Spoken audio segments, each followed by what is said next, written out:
Insanity and hypocrisy, that is the subject of tonight's Waters Words. PETA is claiming that milk is a symbol of white supremacy. People for the Ethical Treatment of Animals released this video.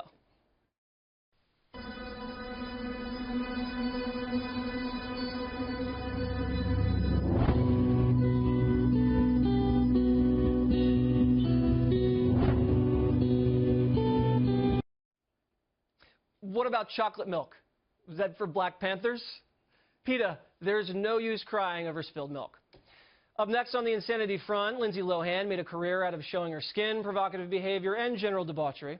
Apparently, Lindsay Lohan has seen the light. Rumors circulating that the actress may have converted to Islam. Why? I don't know. But who am I to judge? Recently, while studying Islam in Thailand, the Hollywood starlet traded her burkini for a burkini. Point being, if Lindsay Lohan can find faith and practice modesty, then anything is possible. Here's another one that caught our attention. Black Lives Matter in Philadelphia bans white people from their Facebook page. So let me get this straight. Black Lives Matter, a group dedicated to fighting racism, is practicing racism. Black Lives Matter Philly, call your office.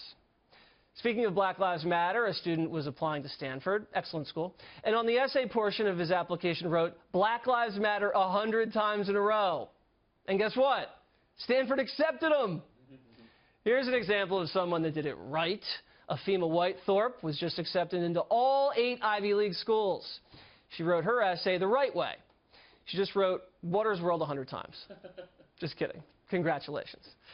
Remember the Women's March?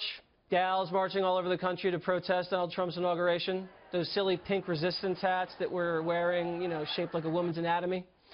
Well, they're not selling very well. eBay has overstocked itself with hundreds of these vulgar headpieces. They originally retailed for about $20 and are now selling for as low as 99 cents. Seems like that's the only part of the Trump economy that's not booming.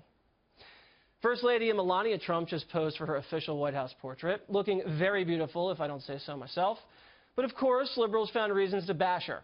The internet filled with hateful comments about the background, her dress, her hair. Writing in Cosmopolitan magazine, Diana Brooks sums it up. However, most of the commentary on social media so far focuses on her face rather than her bling, which appeared to have been heavily airbrushed.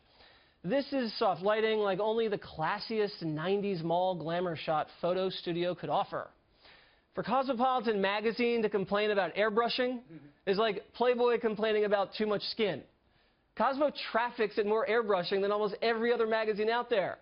And for the record, Waters World is pro-airbrushing. We need all the help we can get. Last and certainly not least, ready for this headline? Elizabeth Warren's female staffers made less than male staffers. The liberal Massachusetts senator and feminist icon, I add, has a huge gender pay gap in her own office.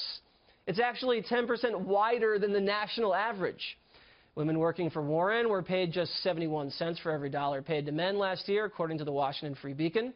Female Warren staffers made 52 G's a year, but male staffers in her office make $73K on average. Senator Warren, it's time to practice what you preach.